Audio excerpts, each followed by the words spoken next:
मेरे घर में जब एक किन्नर बच्चा जन्म लिया तो मेरा पति राघव बोला, ये तेरे किसी पाप की सजा है, अब मैं तुझे तलाक दूंगा। अगर तू इस बच्चे को घर से बाहर नहीं निकालेगी तो। मैंने उस नन्ही जान को शिव मंदिर के बाहर रख दिया और राघव से कहा, मेरा भगवान जरूर कोई चमत्कार करेगा, फिर कल सुबह तक सब ठीक हो जाएगा। इस पर वो हंसा और बोला, ठीक है, सुबह तक का वक्त है तेरे पास, अगर कुछ नहीं हुआ तो मैं तुझे छोड़कर दूसरी शादी कर लूंगा। सुबह की आरती में अभी 10 मिनट बाकी थे, तभी मंदिर के लाउडस्पीकर पर एक घोषणा हुई। वो घोषणा सुनते ही मेरा पति जोर जोर 10 से रोने लगा। मैं मंदिर के एक कोने में बैठी आंसू पोंछ रही थी, हाथ जोड़कर भगवान से प्रार्थना कर रही थी। राघव बाहर खड़ा मुझे देखकर हंस रहा था। अब वो इतना क्रूर हो चुका था जितना पहले कभी नहीं था। वो लगातार बोलता जा रहा था, कुछ नहीं होगा, कुछ नहीं बदलेगा, तेरे जैसे औरतों का भगवान भी कुछ नहीं करता। और रही बात चमत्कार की, तो चमत्कार 3-4 घंटे में थोड़े होते हैं। मैं रोते रोते बस एक ही बात दोहरा रही थी, हे देवा, मेरी मदद कर और इस इंसान को दिखा कि तू क्या कर सकता है। तेरा न्याय सबसे सच्चा है। मेरे बच्चे के नाम पर आज तू अपना चमत्कार दिखा। मैंने उम्र भर तेरी भक्ति की है और तुझसे ही सब मांगा है। मैंने बहुत कुछ सहा है, इसलिए आज मैं तेरी भक्ति का फल मांगती हूँ। जितना मैं रोती गई उतना ही मेरा पति, सास और ननद मुझ पर हंसते गए। मैं पूरी तरह अकेली थी। मेरे पास भगवान शिव के सिवा कोई नहीं था। वक्त बीतता जा रहा था और उम्मीद धीरे धीरे खत्म होती जा रही थी। मैं उठने ही वाली थी कि आरती का समय हो गया। तब सुबह का उजाला फैलने लगा था। मैं सिर झुकाए रो रही थी। तभी मंदिर से हुई एक घोषणा ने सबके होश उड़ा दिए। मेरा दिल अचानक रुक सा गया। सबके चेहरे पर सन्नाटा छा गया। मैं नंगे पांव मंदिर की ओर दौड़ पड़ी, क्योंकि वहीं मेरा चमत्कार, मेरी जीत, मेरी राह देख रही थी। दोस्तों, मेरा नाम आरुषि है। रंग रूप से मैं बहुत सुंदर थी, पर मेरा नसीब कभी मेरे जैसा सुंदर नहीं रहा। उम्र भर लोगों की नफरत भरी नजरें सहनी पड़ी, मानो हम चलते फिरते पाप हों। मैं और मेरी माँ, हम दोनों को एक ही नजर से देखा जाता था। मैंने कभी सपने में भी नहीं सोचा था कि मेरी शादी का फैसला इतनी जल्दी और इतनी बेरहमी से लिया जाएगा। आज भी मेरी माँ की आवाज मेरे कान में गूंजती है। वो कहती थी, जिस लड़की का जन्म बाप के नाम के बिना होता है, उस पर इस दुनिया में कोई रहम नहीं करता। मैं उसकी बेटी थी, पर उसके लिए एक बोझ बन गई थी, एक ऐसी जिम्मेदारी जिससे वो जल्द से जल्द आजाद होना चाहती थी। मेरे बाप के बारे में घर में कभी साफ साफ नहीं बोला गया। बस इतना पता था कि वो कोई बड़े आदमी थे। कौन थे, कहाँ थे, किसी को नहीं पता। लोगों की जीभ पर एक ही बात रहती थी, मैं अवैध पैदा हुई हूं। बचपन से लेकर बड़ी होने तक यही अपमान सुनती आई और ये कलंक मेरे माथे पर हमेशा के लिए चिपक गया। गांव शहर की औरतें मुझे निशाना बनाने का एक भी मौका नहीं छोड़ती थीं। उनके ताने मेरे सीने में खंजर की तरह चुभते थे। लेकिन मैं क्या करती? मेरी माँ तो इन्हीं लोगों के बीच रहती थी, इन्हीं के घरों में काम करती थी और इन्हीं के ताने सहती थी। मुझे अपने बाप पर सबसे ज्यादा गुस्सा आता था, क्योंकि उन्हीं की वजह से हमारा जीवन ऐसा बना था। मैंने उन्हें कभी देखा नहीं था। अगर कहीं वो जिंदा होते तो शायद हमसे मिलते और फिर हमारा जीवन ऐसा न होता। एक दिन मेरी माँ ने कहा, तेरे लिए रिश्ता आया है। ये बात सुनते ही मेरे सीने में एक अजीब सी बेचैनी भर गई। जिस लड़के का रिश्ता आया था उसका नाम था राघव। मैंने उसका नाम भी पहले कभी नहीं सुना था। माँ ने बताया कि वह उम्र में मुझसे बहुत बड़ा है, देखने में भी खास ठीक नहीं, न पढ़ा लिखा है न कोई नौकरी है। ये सब सुनते ही मेरा दिल बैठ गया। और तो और, उसके पहले 2 शादियां भी हो चुकी थीं। उसकी दोनों बीवियां उसे छोड़कर चली गई थीं। उसके पास न पैसा था, न इज्जत, न संतान, फिर भी मेरे लिए उसका रिश्ता आया था। मेरी माँ ने बस इतना कहा, बेटी, जिन लड़कियों का जन्म बाप के नाम के बिना होता है उन्हें अच्छे रिश्ते कहाँ मिलते हैं। तेरे लिए तो ये एक ही आया है, इसलिए अब मैं देर नहीं करूंगी। मैंने विरोध किया। मैंने कहा, माँ, ये शादी मेरी जिंदगी बर्बाद कर देगी और मैं अपना जीवन यूं बर्बाद नहीं करना चाहती। तुम इसे मना कर दो। पर मेरी माँ ने मेरी एक न सुनी। उसने फिर अपनी दुख भरी कहानी दोहरानी शुरू कर दी। बोली, सबका जीवन बर्बाद होता है, तेरी माँ का भी तो हो ही चुका है। तेरा बाप मुझे छोड़कर चला गया था जब तू पैदा होने वाली थी। अब तेरा भी बर्बाद हो जाए तो मैं क्या करूं? उसके शब्द मेरे सीने में जहर की तरह उतर गए। क्या कि उसकी बातों में कड़वाहट थी, पर सच से भरी हुई थी। उसने भी जीवन में कभी सुख नहीं देखा था। जब मैं पैदा होने वाली थी तभी मेरे बाप ने उसे छोड़ दिया था। शादी हुई भी थी या नहीं, ये आज तक सवाल ही है। मेरी माँ को दुनिया भर के ताने और तकलीफें सहनी पड़ी। वह अनपढ़ थी। उसे लगता था कि जैसा अन्याय उसके साथ हुआ वैसा ही उसकी बेटी के साथ भी होना तय है। उसे ये समझ नहीं आया कि जो उसके साथ गलत हुआ उससे वह अपनी बेटी को तो बचा सकती है। उसके लिए तो यही सच था कि सबके साथ बुरा ही होता है, फिर मेरे साथ हो या तेरे साथ क्या फर्क पड़ता है। मेरी माँ ने अपनी पूरी जिंदगी मेरे लिए कुर्बान कर दी थी। दूसरों के घरों में काम किया, ताने सहती रही और हर सांस सिर्फ मेरे लिए ही ली। पर अब वह थक चुकी थी। उसे बस अब मेरी शादी करके अपनी आखिरी जिम्मेदारी से मुक्त होना था और उसके लिए यही एक रास्ता था, चाहे वह मुझे कहीं भी ले जाए। मेरे मन में 1000 सवाल उठे पर जवाब कोई नहीं था। मैंने माँ से कहा, माँ, तुमने कभी मेरे बारे में सोचा? मेरे सपनों के बारे में, मेरी इच्छाओं के बारे में, मेरे जीवन के बारे में? क्या ये सब तुम्हारे लिए कुछ मायने नहीं रखता? इस पर उसका जवाब था, नहीं बेटी, जिंदगी सपनों पर नहीं चलती, हकीकत को स्वीकार करना पड़ता है। फिर वह दिन आ गया जब मेरी शादी राघव से तय हो गई। वह दिन मैं कभी नहीं भूल सकती। मेरी माँ ने मेरी शादी की तैयारी ऐसे की जैसे वह अपनी जिंदगी का सबसे बड़ा बोझ उतार रही हो। जब उसने मुझे गले लगाया तो उसके आंखों में प्यार नहीं, एक अजीब खालीपन था। वह बार बार कहती रही कि वह मेरे लिए प्रार्थना करेगी, पर उसके शब्दों में सच्चा यकीन नहीं था। राघव, जो मेरे लिए बिल्कुल अनजान इंसान था, अब मेरा पति बन चुका था। शादी के दिन भी लग रहा था कि ये सब एक सौदा है, क्योंकि इस शादी में कोई भावना नहीं थी। उसकी आंखों में चमक तक नहीं थी, उसके बातों में अपनापन भी नहीं था। शादी पूरी होने के बाद जब मेरी माँ ने मुझे विदा किया तो बस इतना कहा, बेटी, अपनी जिंदगी आसान बनाने की कोशिश करना। ये शब्द मेरे दिल पर एक और घाव बन गए। राघव की माँ कामिनी देवी और उसकी बहन अनुष्का, यानी मेरी सास और ननद, लोगों को बता रही थी, हमने तो बहुत पुण्य किया जो इस लड़की से अपने बेटे की शादी कर रहे हैं, वरना ये लड़की कवाड़े ही बिगड़ जाती। पर पूरी गली को और सारे रिश्तेदारों को पता था कि उनके बेटे को कोई लड़की देने को तैयार नहीं था। 1000 जगह मना होने के बाद ही वे हमारे घर आए थे और मैं जैसी भी थी, मेरी खूबसूरती में कोई कमी नहीं थी। फिर भी वे लोग कहते थे, देखो हमने कितना बड़ा उपकार किया। वे दुनिया के सामने खुद को बहुत नेक दिखाने की कोशिश कर रहे थे। पर मेरे मन में बस एक ही सवाल था, तुम्हें किसने कहा कि मेरे घर रिश्ता लेकर आने को? अगर तुम लोग नहीं आए होते तो शायद आज मेरी जिंदगी बच जाती और एक क्रूर इंसान से मेरी शादी न होती। खैर, मेरी शादी की पहली रात बहुत भयानक थी। जब मुझे होश आया तो मैं सिटी के प्राइवेट हॉस्पिटल में थी। डॉक्टर और नर्सें मुझे देखकर दंग रह गए कि इतनी सुंदर लड़की की ऐसी हालत किसने की। मैं चुपचाप लेटी हुई छत की ओर देख रही थी।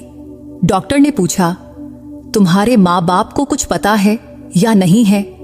मैंने थके हुए स्वर में कहा, उन्होंने तो बस मेरी शादी कर दी थी, अब वे मेरे लिए क्या करेंगे?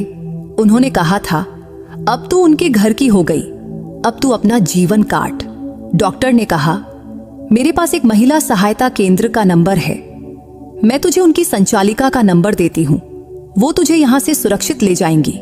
हमने पहले भी 5-7 औरतों की मदद की है। फिर वो रुक कर बोली, लेकिन सोच ले, 5-7 तो हजारों में से होती हैं और हजारों औरतों को मदद चाहिए होती है, पर डर की वजह से वे बोल नहीं पाती, सिर्फ 1-2 ही हिम्मत दिखा पाती हैं। अगर तुझ में हिम्मत हो तो हम तुझे वहां भेज देंगे। इस पर मैंने धीरे से कहा, मुझे किसी का नंबर नहीं चाहिए, क्योंकि अकेली औरत के नसीब में यहाँ बस दुख तकलीफ ही लिखा होता है, इसलिए छोड़ो ये सब। इस पर डॉक्टर ने ठंडी सांस ली और बोली, ठीक है, जैसी तेरी मर्जी। जब मैं हॉस्पिटल से डिस्चार्ज होकर घर लौटी तो मेरे सामने बर्तनों का ढेर रख दिया गया। किसी को ख्याल भी नहीं आया कि मैं अभी नई दुल्हन हूं, बल्कि ऐसा लग रहा था कि मुझे यहाँ बहू बनाकर नहीं, नौकरानी बनाकर लाया गया है।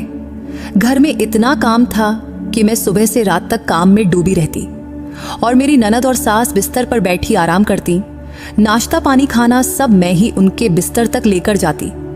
सबसे बुरी बात यह थी कि इतना करने पर भी वे कभी मेरी तारीफ नहीं करती, बल्कि जब मेरा पति राघव घर आता तो सास ननद दोनों कहती, हम तो सुबह से काम कर रहे हैं, ये रानी साहिबा बस बैठी रहती हैं। फिर वो या तो हाथ उठाता या जुबान से मेरे दिल पर घाव देता। पड़ोस की औरतें एक बार मुझसे बोली, इस घर से पहले भी 2 लड़कियां इसी तरह भाग गई थीं, क्योंकि ये लोग बहू का जीना हराम कर देते हैं। देखते हैं अब तू कितने दिन टिकती है। इस बात पर मैं क्या कहती, क्योंकि मेरे पीछे मायका था नहीं और आगे पति छोड़े तो कहां जाती। इसलिए शादी के बाद मेरा जीवन ठीक वैसा ही हो गया जिसका मुझे हमेशा डर लगता था, क्योंकि राघव क्रूर और स्वार्थी निकला। मेरे लिए हर दिन मुश्किल था, फिर भी अपनी मां की कही बात याद रखती थी। जिंदगी आसान नहीं होती, वो बात मेरी हकीकत बन चुकी थी, क्योंकि जब औरत पूरी तरह फंस जाती है तो अक्सर उसे बुरा पति और बुरा ससुराल ही मिलता है। फिर वो बस यही सोचती है, काश उसे एक बच्चा होता, अपना बच्चा, जिससे वह प्यार कर सके, जिसके साथ खेल सके, जो उसका सहारा बने। पर यही मेरी सबसे बड़ी गलती साबित हुई कि मैं भी यही सब सोचने लगी और मां बनने की प्रार्थना करने लगी। वैसे मेरे पति राघव की पिछली 2 बीवियों से उसे कभी संतान नहीं हुई थी, इसलिए मैं सपने में भी नहीं सोच सकती थी कि मेरे जीवन में ऐसा पल भी आएगा और जो इंसान हमेशा मेरे प्रति कठोर रहा वह अचानक मेरे लिए नरम पड़ जाएगा। जब डॉक्टर ने मुझसे कहा कि मैं मां बनने वाली हूं तो मेरे सीने में एक साथ खुशी और डर दोनों उमड़ आए। लेकिन अपने पति का चेहरा देखकर मैं दंग रह गई, क्योंकि उसके चेहरे पर सच्ची खुशी थी। डॉक्टर के कमरे से बाहर निकलते ही उसने मेरा हाथ थामा। वो पल मुझे सपने जैसा लगा था, क्योंकि उसके हाथ में पहली बार कोमलता थी। वह प्यार से बोला, धीरे चल, कहीं तुझे कुछ हो गया तो। ये सुनकर मैं हैरान रह गई, क्योंकि जिस इंसान के दिल में मेरे लिए कभी कोई भाव था ही नहीं, उसमें ये ममता अचानक कहां से आ गई। घर लौटते ही उसने अपनी मां और बहन को बुलाया। तब उसकी आवाज में वही सख्ती थी जो वह मुझ पर दिखाता था, पर इस बार वो सख्ती मेरे हक की थी। उसने कहा, खबरदार, अब अगर किसी ने मेरी बीवी को तंग किया तो अच्छा नहीं होगा, क्योंकि ये मां बनने वाली है और ध्यान रहे, इसका पूरा ख्याल रखा जाएगा। ये शब्द मुझे सपने जैसे लगे, ऐसा सपना जो मैंने कभी सच होते नहीं देखा था। फिर मेरा पति आगे बोला, अब ये सिर्फ खाना बनाएगी, वो भी सिर्फ 2 महीने, उसके बाद इसे पूरा आराम करना है। बाकी घर का काम तुम लोग संभालो या बाहर से खाना मंगवाओ। मैं रोज फल, दूध और जो भी चाहिए लाऊंगा। ये सुनकर मैं वहीं थम गई। क्या यही वो इंसान था जिसने मेरी जिंदगी नरक बना रखी थी? तब मेरी सास और ननद के चेहरे पर खुशी और बेचैनी दोनों थीं। शायद वे सोच रही थीं कि ये सब अचानक कैसे और क्यों हो रहा है। थोड़ी देर की खामोशी के बाद मेरी सास बोली, ये क्या बात हुई? औरतें तो हमेशा काम करती आई हैं, और मां बनना कोई बीमारी है क्या?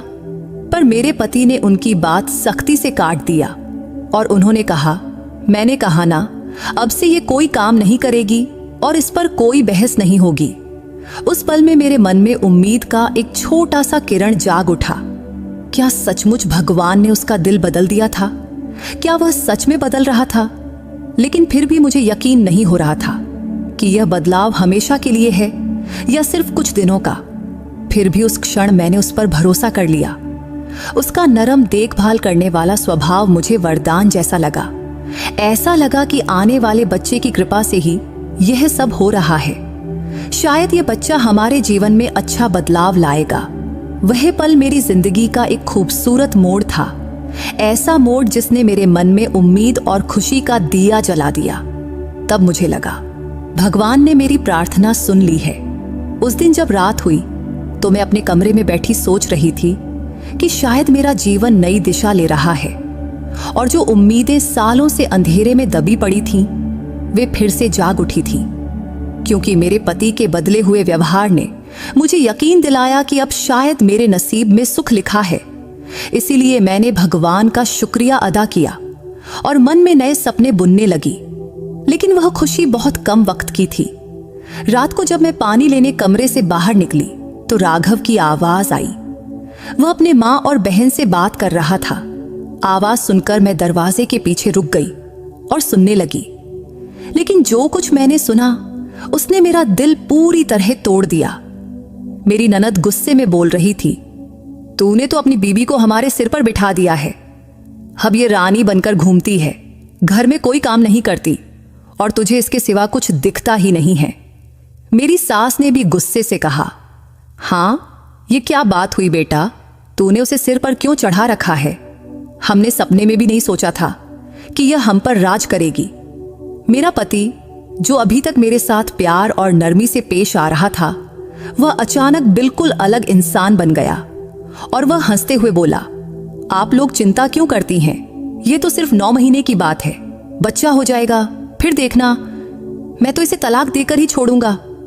ये शब्द सुनते ही मेरे दिल की धड़कन रुक सी गई, जैसे मेरे पैरों तले जमीन खिसक गई हो। मैं वहीं खड़ी की खड़ी रह गई, जैसे पत्थर की मूर्ति बन गई हो। सांस लेना भी भूल गई।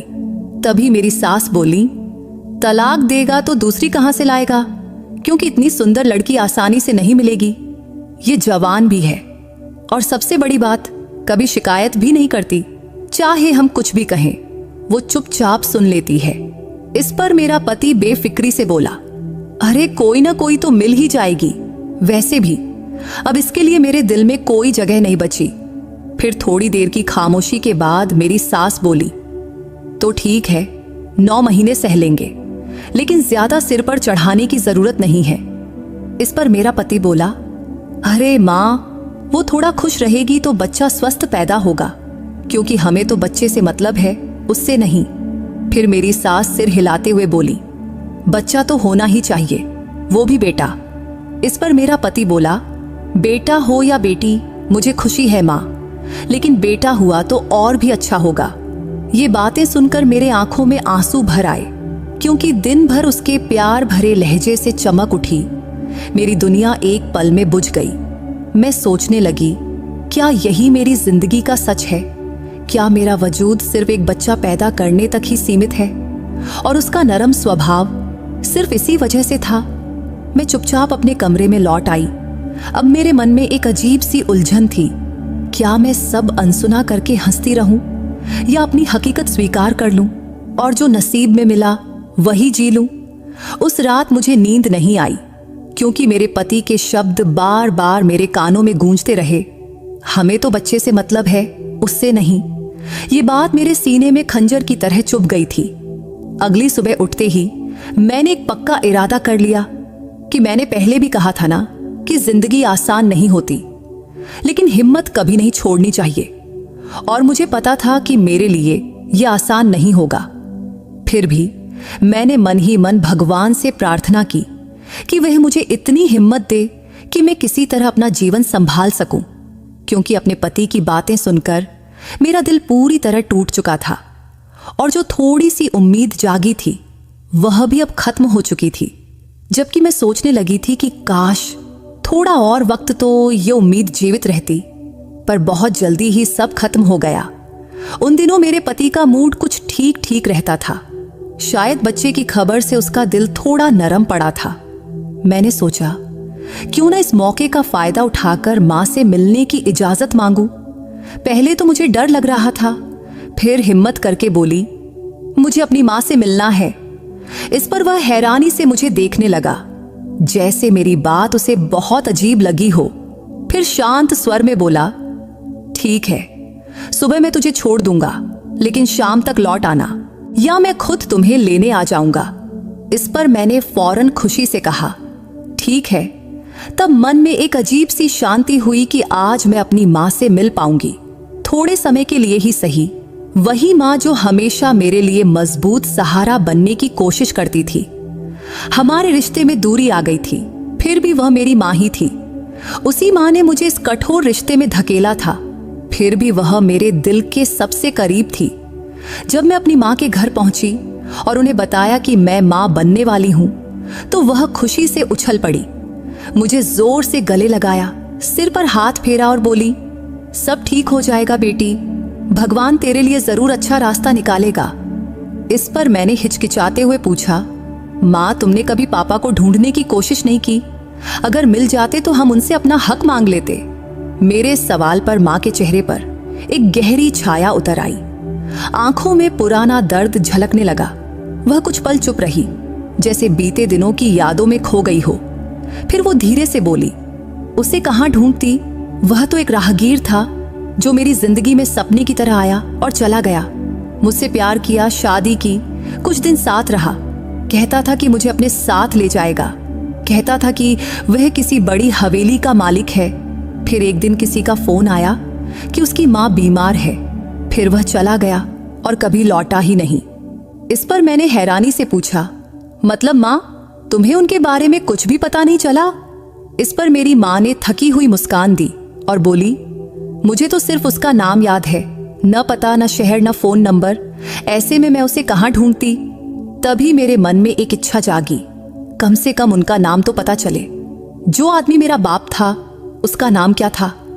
इसलिए मैंने हिचकते हुए पूछा, माँ आज तो मुझे मेरे पापा का नाम बता दो। इस पर मेरी माँ ने पहले गहरी सांस ली और धीरे से बोली, तेरे पापा का नाम समर मेहता था। ये नाम सुनते ही मेरे सीने में एक अजीब सी हलचल हुई, पर इस नाम का कोई मतलब नहीं था, क्योंकि शायद ये नाम मेरे वजूद का हिस्सा बन सकता था, पर नहीं बना। ये नाम भी मेरी जिंदगी के उस खाली कोने में शामिल हो गया जिसे मैं कभी भर नहीं पाई। इसके बाद मैं कुछ देर माँ के पास चुपचाप बैठी रही। माँ के चेहरे पर जिंदगी की सारी कठोरता साफ दिख रही थी और मेरे मन में एक अनोखी दुविधा चल रही थी, आखिर इस नाम के बाद मैं करूंगी भी क्या? मेरे लिए तो यही जिंदगी का सच था जिसे किसी तरह सहना था। शाम तक मेरा पति मुझे लेने आने वाला था, इसलिए मैंने माँ को अलविदा कहा और सोचा कि जिंदगी का यह चक्र यूं ही घूमता रहेगा और मेरी उम्मीदें, मेरे सपने कहीं पीछे रह जाएंगे। इसके बाद 9 महीने किसी तरह अच्छे से गुजर गए, पर भगवान को क्या मंजूर था कौन जाने। जब मेरा बच्चा हुआ तो मेरे पैरों तले जमीन खिसक गई। मेरी बेटी हुई थी, लेकिन उसके हाथ पांव पूरी तरह अलग हालत में थे। जब मेरे पति ने बच्ची को देखा तो उसका चेहरा उतर गया। वह बोला, बच्चा तो हुआ पर बेकार है, इसे कौन संभालेगा, इसका कौन देखभाल करेगा? मेरे पति की बात मेरे सीने में तीर की तरह चुभी। मुझे इतना दर्द हुआ कि बयां नहीं कर सकती। उम्र भर मैं एक बाप की छांव के बिना बड़ी हुई थी और अब खुद मां बन गई थी, फिर भी कोई छांव नहीं थी। मैंने कहा, ठीक है, आपको नहीं चाहिए तो मैं इसे मंदिर के बाहर रखाती हूं, कोई उठा लेगा या भगवान कोई रास्ता निकालेगा। इस पर मेरा पति ठंडे लहजे में बोला, बहुत अच्छा सोचा तूने, मुझे तो इसे घर में रखना ही नहीं था, अब जा मंदिर के बाहर रखा। मेरी सास ननद भी कठोर बोल बोलती रहीं। उनके बोल मेरे दिमाग को सुन्न कर रहे थे और फिर मैंने वह भयानक दर्दनाक फैसला ले लिया। रात की सन्नाटे में मैंने अपनी नन्ही निष्पाप बेटी को शिव मंदिर के बाहर रख दिया। लौटकर आई तो मेरा पति बोला, बहुत अच्छा किया तूने। इस पर मैंने जवाब दिया, भगवान जरूर कोई ना कोई रास्ता दिखाएंगे। वह हंसकर बोला, अरे वाह, तुझे अपने भगवान पर बहुत यकीन है लगता है। अच्छा चल देखते हैं तेरा भगवान क्या करिश्मा करता है। उसने मुझे सुबह की आरती तक का वक्त दिया था। वह बोला, अगर उस वक्त तक कोई चमत्कार न हुआ तो तू भी इस घर से निकल जाएगी। मैंने पूजा की थाल सजाई। मेरी जिंदगी में कोई नहीं था, न अपना, न साथी, न दोस्त, सिर्फ भगवान था। तो मैं उसी से मदद मांग रही थी। पूजा में बैठकर मैं जोर जोर से रोकर भगवान से प्रार्थना करने लगी। उधर घर के सारे लोग मुझ पर हंस रहे थे, यह कहकर कि रोने धोने से कोई चमत्कार नहीं होने वाला। रात होती जा रही थी, मन में एक अजीब सी बेचैनी थी। जब मैं अपनी बेटी को मंदिर के बाहर रखकर आई थी तो जैसे सीने पर पत्थर रख दिया गया हो। लेकिन घर लौटते ही पति के शब्दों ने मेरे पूरे वजूद को तोड़ दिया। उसने कहा, बहुत अच्छा किया तूने, वरना मुझे तो इसे घर में रखना ही नहीं था।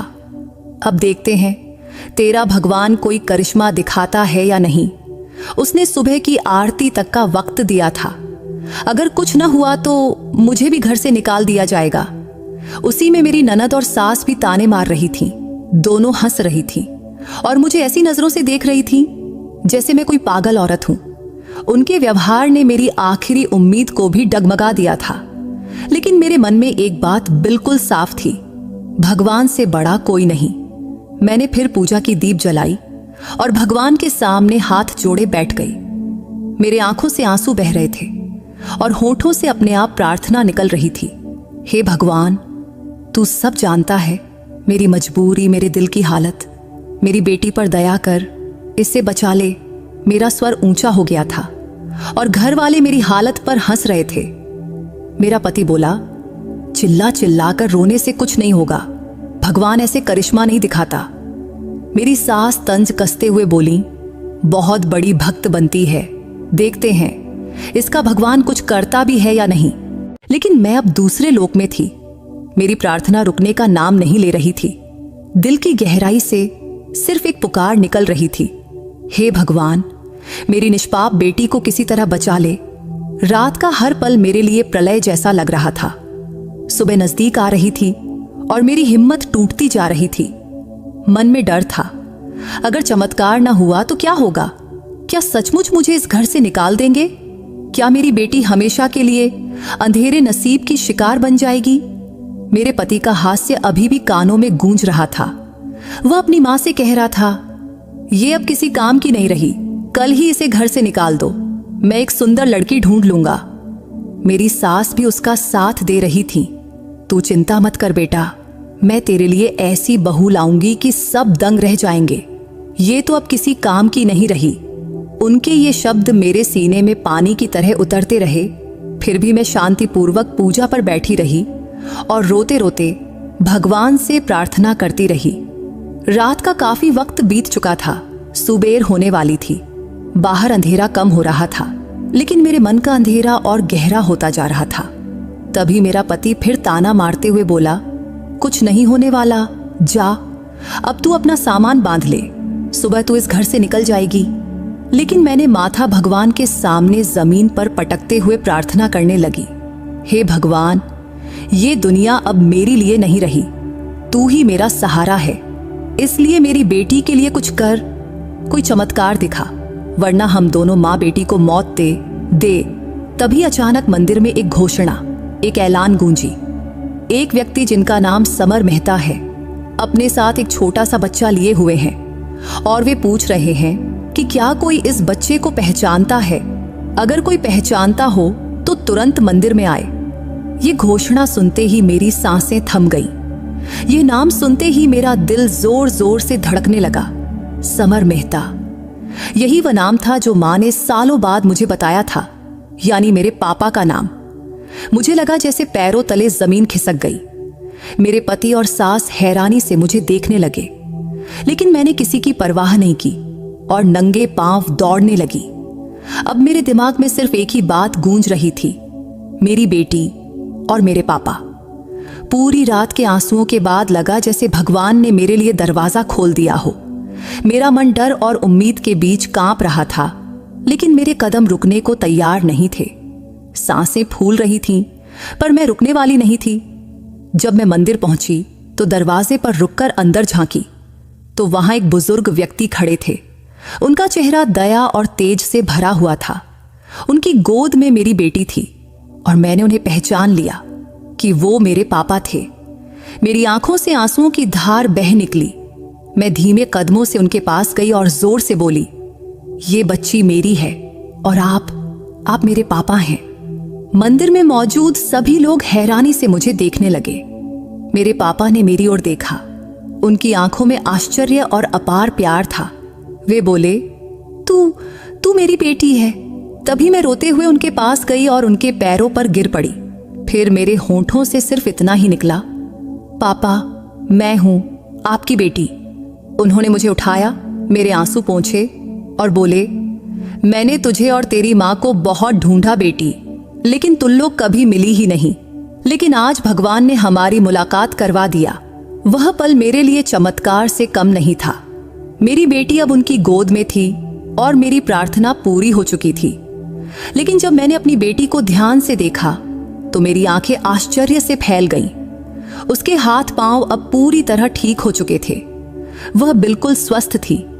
मैंने उसे सीने से लगाया और भगवान के सामने सिर झुकाकर शुक्रिया अदा किया।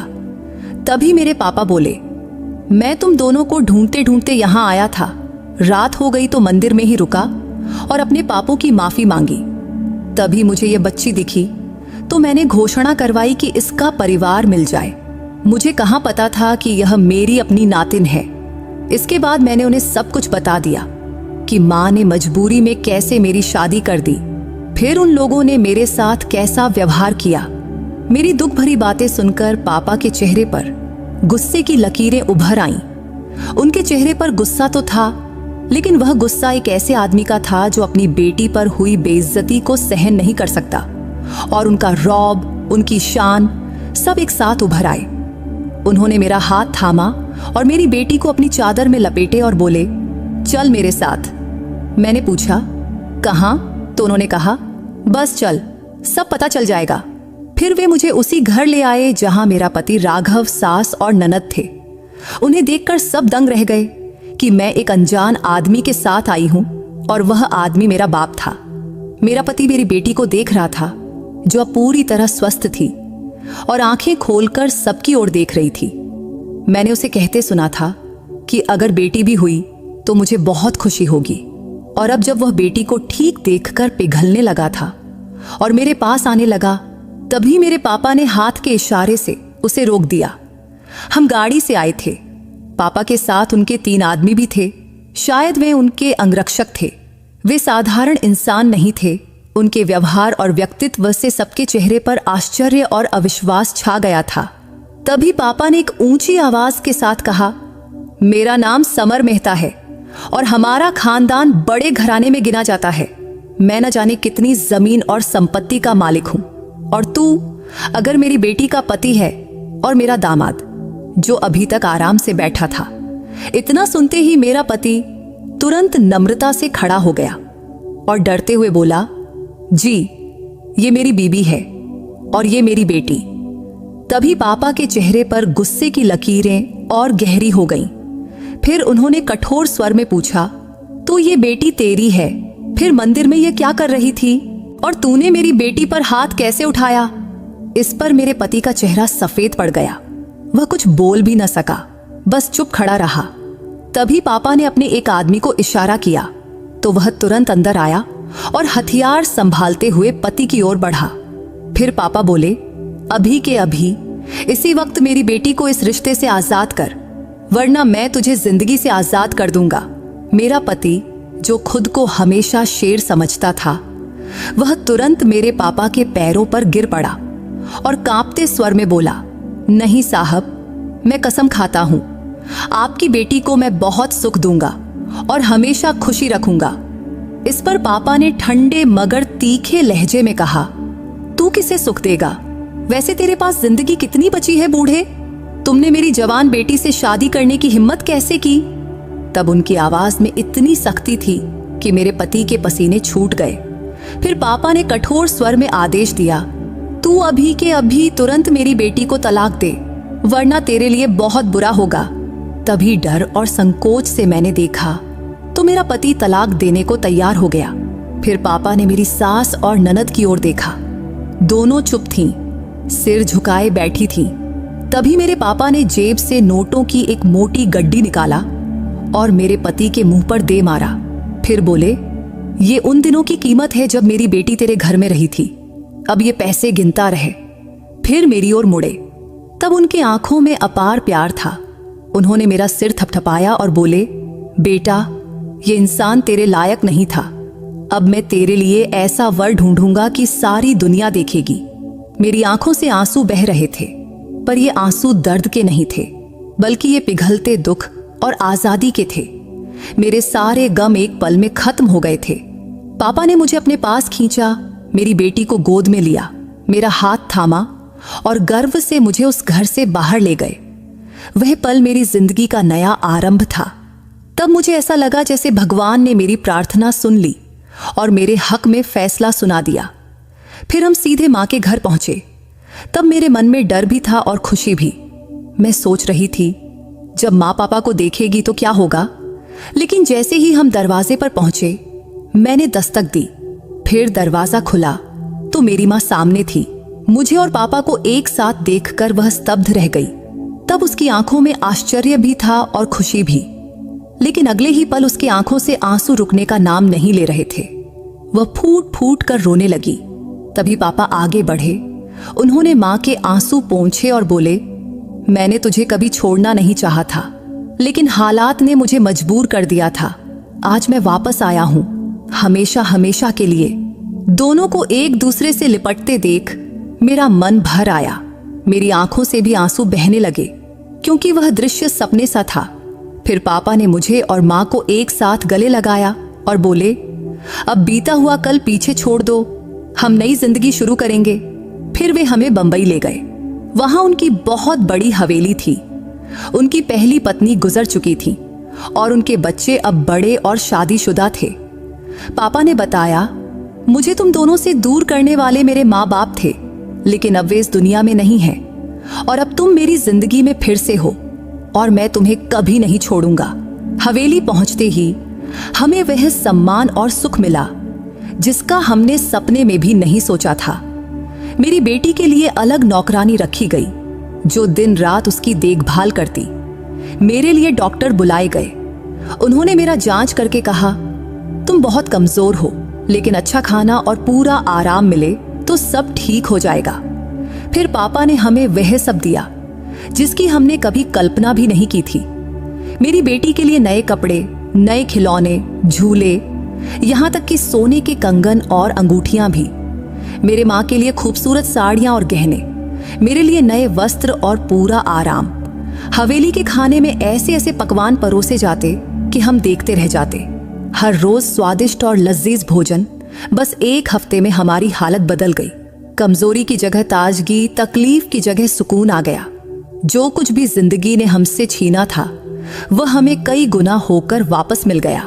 पापा ने अपने प्यार और जिम्मेदारी से हमें वह इज्जत और मान सम्मान दिया जो सचमुच हमारा हक था। बंबई पहुंचते ही उन्होंने हमारा परिचय पूरे परिवार से करवाया। वहां मेरी मुलाकात एक लड़के से हुई। सब कुछ मेरे लिए बिल्कुल नया और सुखद था। जैसे दुख के एक लंबे अध्याय के बाद जिंदगी ने मुझे फिर से हंसना सिखाया हो। वह मेरी ही उम्र का जवान लड़का था, किसी राजकुमार सा सुंदर और आकर्षक। मेरे पापा मुझे उससे मिलवाते हुए बोले, ये करण मल्होत्रा है और मैं चाहता हूं कि तेरा विवाह इसी से हो।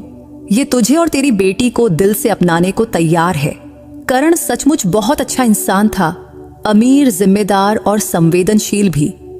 लेकिन इस बार मैं कोई जल्दबाजी में फैसला नहीं करना चाहती थी, इसलिए मैंने पापा से थोड़ा वक्त मांगी और उन्होंने मेरी इच्छा का पूरा सम्मान किया। अगले कुछ दिन हमने एक दूसरे को समझने में बिताए। बातों बातों में मैंने उसे अपनी जिंदगी के सारे दर्दनाक अनुभव बता दिए। वह मेरे साथ बहुत प्यार, समझदारी और संवेदनशीलता से पेश आता था। एक दिन उसने कहा, अगर तुम्हारा पहला पति मेरे सामने होता तो मैं उसे उसके व्यवहार की सजा जरूर देता। हमारे घर की कोई भी लड़की ऐसा बर्ताव बर्दाश्त नहीं करती, लेकिन अगर तू चाहे तो मैं उसे आज भी सबक सिखा सकता हूं।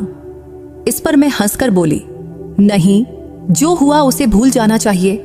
हम अपनी जिंदगी आगे बढ़ाएं और बीता हुआ पीछे छोड़ दें। इसके बाद करण और मुझ में गहरी दोस्ती हो गई। वह सिर्फ मुझसे ही नहीं, मेरी बेटी से भी बहुत प्यार करने लगा। उसे गोद में लेकर घंटों खेलता और उसकी छोटी छोटी बातों से मुझे अपार खुशी मिलती। पापा ने मेरी बेटी का नाम अनन्या रखा था और उसके लिए हर संभव सुविधा उपलब्ध कर दी थी। एक दिन करण ने मुझसे कहा, मैं तुम्हारा राह हमेशा देखता रहूंगा।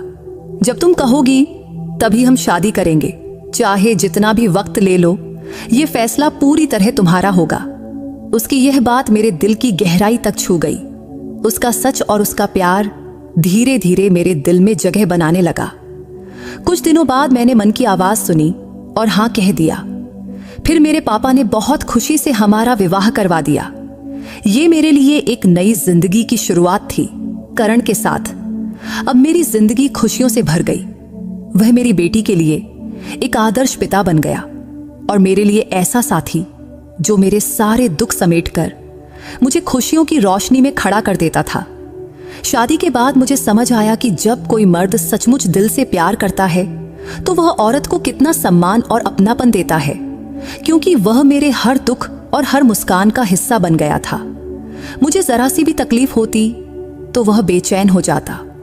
उसके प्यार और देखभाल का अंदाज ऐसा था कि कई बार मुझे लगता कि शायद मैं सपना देख रही हूं। मेरे पापा ने सच कहा था कि वे मेरा विवाह किसी राजकुमार से करेंगे और करण ने मुझे सचमुच राजकुमारी की तरह रखा। अब मेरी जिंदगी खुशियों से भरी हुई थी और मैं हर पल भगवान का शुक्रिया अदा करती थी। मेरी माँ भी अब पापा के साथ बहुत खुश थी, पहले से कहीं ज्यादा सुकून और खुशी से भरी हुई थी, जैसे मैं बचपन में सपनों में उन्हें देखा करती थी। पापा ने माँ से कहा था, अब हर दिन मन मुताबिक जियो, हाथों में रंग बिरंगी चूड़ियां पहनो, सज संवर कर अपना जीवन सुंदर बनाओ।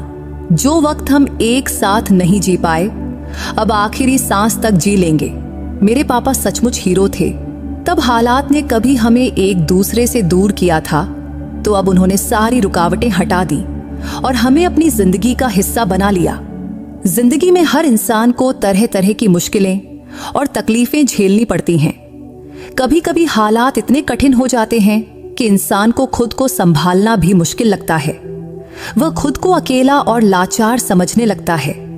वैसे मुश्किलें और रुकावटें हर किसी की जिंदगी का हिस्सा हैं, लेकिन जब जिंदगी में कठिन वक्त आता है तो हमें याद रखना चाहिए कि भगवान की कृपा और मदद से बड़ा कुछ भी नहीं है। जितना हम भगवान पर भरोसा रखते हैं, उतना ही वह हमारी मदद करता है और अपने दया करुणा से हमारे दुख दूर करते हैं। भगवान से हमारा रिश्ता ऐसा है जो कभी नहीं टूटता। जो इंसान ईश्वर की मदद पर यकीन रखता है, भगवान उसकी जरूर मदद करते हैं। ये सच है कि दुनिया के सारे सहारे अस्थायी हैं। अगर इंसान सिर्फ अपनी ताकत, पैसे या दूसरों पर निर्भर रहेगा तो कुछ समय बाद वह थककर निराश हो जाता है, क्योंकि दुनिया के लोग और चीजें एक सीमा तक ही साथ देती हैं और आखिर में इंसान को अकेले ही चलना पड़ता है। लेकिन भगवान का साथ हमेशा हमारे साथ रहता है। बस शर्त एक ही है, हम उस पर सच्चा विश्वास रखें और सच्चे मन से उससे मदद मांगे। जब जिंदगी में भयंकर मुश्किलें आती हैं तो कभी कभी इंसान सोचता है कि वह अकेला है और उसकी मदद करने वाला कोई नहीं। लेकिन अगर वह भगवान की ओर मुड़े, सच्चे दिल से प्रार्थना करे और उनकी मर्जी के अनुसार चलने की कोशिश करे तो भगवान जरूर उसकी मदद करते हैं। क्योंकि जब हम भगवान से मदद मांगते हैं तो वह सही समय पर हमारी प्रार्थना का जवाब देते हैं। उनका रास्ता हमारे सोच से अलग हो सकता है, लेकिन उनका हर फैसला हमारे भले के लिए ही होता है। जब हम भगवान को ही अपना सबसे बड़ा सहारा मान लेते हैं तो हमें दुनिया की किसी भी चीज की कमी महसूस नहीं होती, क्योंकि भगवान की कृपा और आशीर्वाद से हम हर मुश्किल का सामना कर सकते हैं। भगवान वादा है कि वह अपने भक्तों को कभी अकेला नहीं छोड़ते। जो लोग उनकी मर्जी के अनुसार जिंदगी जीने की कोशिश करते हैं, भगवान उनकी प्रार्थना जरूर स्वीकार करते हैं और उन पर अपनी असीम कृपा बरसाते हैं। लेकिन जो लोग सिर्फ दुनिया के सहारे पर यकीन रखते हैं और भगवान को भूल जाते हैं, उन्हें हमेशा अंदर से गहरा अकेलापन महसूस होता है, क्योंकि मुश्किल वक्त में उन्हें कहीं से सहारा नहीं मिलता। उनका भगवान से कोई रिश्ता नहीं होता, न ही उनके दिल में भगवान की मदद की उम्मीद होती है। इसलिए वे हमेशा खाली और अधूरे से लगते हैं। मैं आज अपनी जिंदगी में बहुत खुश हूं। अब मेरे पास ऐसा कुछ नहीं जिसकी कमी मुझे महसूस हो। मैंने कभी नहीं सोचा था कि मेरी जिंदगी इतनी शांत और संतुष्ट हो जाएगी, लेकिन भगवान की कृपा और आशीर्वाद से मेरी जिंदगी पूरी तरह बदल गई है। आज जिस मुकाम पर मैं खड़ी हूं, वह सब भगवान की दया का फल है। अब मेरी जिंदगी में शांति है, खुशी है और प्यार है। आप सबके लिए मेरी प्रार्थना है कि जिनकी जिंदगी में मुश्किलें हैं, वे सच्चे मन से भगवान से प्रार्थना करें, क्योंकि जब इंसान सच्चे दिल से सिर्फ भगवान से मदद मांगता है तो एक दिन सब ठीक हो जाता है। भगवान की कृपा से जो सुकून मिलता है वह इस दुनिया की कोई भी चीज नहीं दे सकती, और उनका आशीर्वाद हमेशा हमारे साथ रहता है। बस जरूरत है कि हम सच्चे मन से प्रार्थना करें और उनके दिखाए रास्ते पर चलें। कठिन हालात में भी अगर हम भगवान पर यकीन रखें, उनसे प्रार्थना करें और सही राह पर चलें, तो वह हमें हर स्थिति में शांति और खुशी देते हैं। उनकी कृपा से हमारी हर मुश्किल आसान हो जाती है और हमारा नसीब भी बदल जाता है। दुनिया का सहारा अस्थायी हो सकता है, लेकिन भगवान का साथ और सच्चा प्यार हमेशा अटूट रहता है। आपके नसीब को बदलने की ताकत उसी विश्वास में है जो आप खुद पर और भगवान पर रखते हो। तो दोस्तों, कैसी लगी आरुषि की कहानी? कमेंट में जरूर बताना। और क्या आपके जीवन में भी कभी ऐसा कोई पल आया है जब आपका भगवान पर विश्वास सच साबित हुआ हो? अगर हाँ, तो अपनी उस कहानी को हमारे साथ जरूर शेयर करना। और अगर आप सच्चे मन से भगवान को मानते हो तो कमेंट में हर हर महादेव लिखना मत भूलना। तो दोस्तों, अगर आपको आरुषि की ये कहानी पसंद आई हो तो इस वीडियो को लाइक और चैनल को सब्सक्राइब करना मत भूलना। फिर किसी नई कहानी में मुलाकात होगी। बाय।